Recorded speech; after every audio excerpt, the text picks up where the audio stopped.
in the Arm Fjord.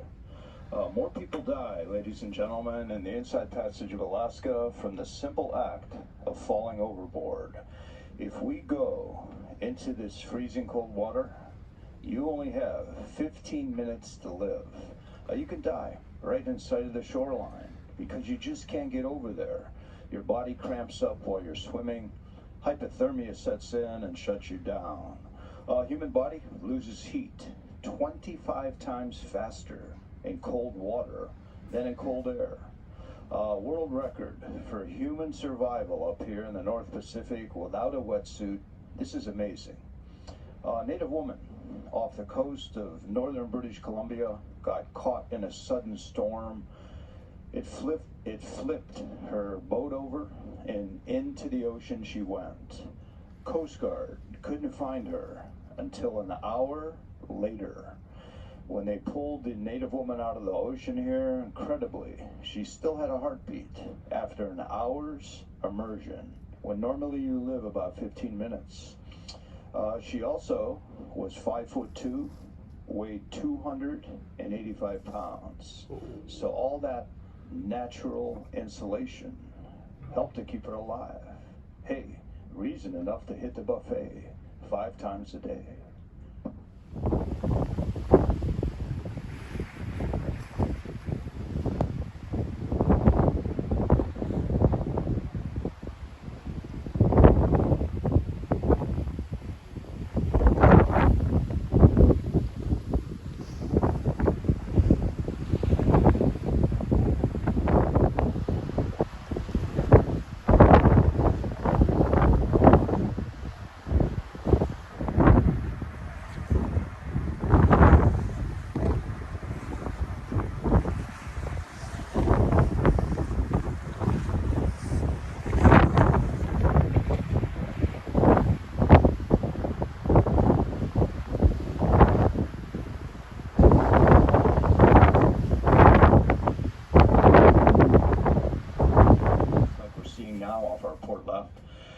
So that's why the beer up here tastes so good, especially the Alaskan Amber. You got to try it. It looks like gold, tastes like honey. The recipe for amber beer goes all the way back to the gold rush over 100 years ago, and that recipe hasn't changed one bit. So it's these waterfalls running pure, cold, and crisp that have carried Alaska beer to greatness. They're packed into every pelt, and so thick, glossy, and luxurious that the Russians called sea otter fur soft gold. So once the Russians hunted down just about every sea otter they could find, today they're now protected, rebounding back in good numbers. Russians couldn't find any more sea otters, gave up on Alaska, sold it to the United States for $7.2 million. Heck, some people pay that for a house today. So it was William H. Seward, the lone man who had the vision of perseverance against all the opposition and naysayers to push that purchase through. Gratitude, Alaskans have named a town after him, Seward, on the Kenai Peninsula. So it was William H. Seward, the man responsible for Alaska eventually becoming the 49th U.S. state not that long ago, 1959. Hard ice, very close to the ship. Grab your cameras. If you're starboard right side, you got to get over to port left. This iceberg is amazing. It looks like blue glass. So a piece of blue hard ice will be in view just about 30 seconds off our port left side. Fantastical.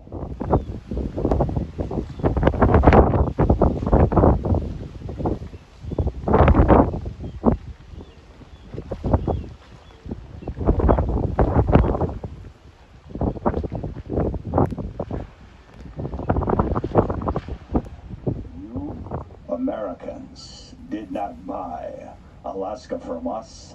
You are only renting. A chill shot up my spine, and I looked at her and said, "Are you Mrs. Putin?" It was the only time I saw her smile.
from the water surface up to the top icy spires at the leading face. The glacier is half a mile wide or across. It's 15 miles long, and up near its center crown or midsection, it is 500 to 800 feet thick. So again, the land of giants. So it's a 20-story building at the front of that glacier where the water line and the top icy spires, 200 feet tall. Lawyer and statesman from Massachusetts, Endicott Arm was named for William Endicott, Secretary of War under President Grover Cleveland. It's called an arm because it's an arm of the sea extending inland.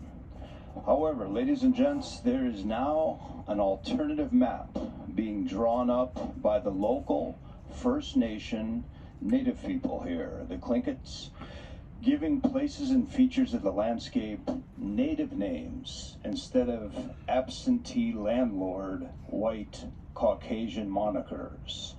The natives' maps are more descriptive and true to place. Adjectives to describe what you are actually seeing rather than a foreigner's designation or claim. Further north of us, there is College Fjord up in Prince William Sound, and all the glaciers in College Fjord have been named after U.S. universities, Harvard, Yale, Bryn Mawr, etc. In reaction to that, a Tlingit native man once said, "Are they going to paint the glaciers the school colors next?" So the native maps here are gaining in popularity, describing the places themselves instead of names from long ago Anglos, many of whom never even set foot in Alaska.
Even on land you are moved. The tides that carry the great whales move the bulk of your thoughts just as effortlessly. There is no concrete or asphalt out here to fix attitudes or harden dreams. The world around constantly flows in many levels in a land that looks blessed with beauty.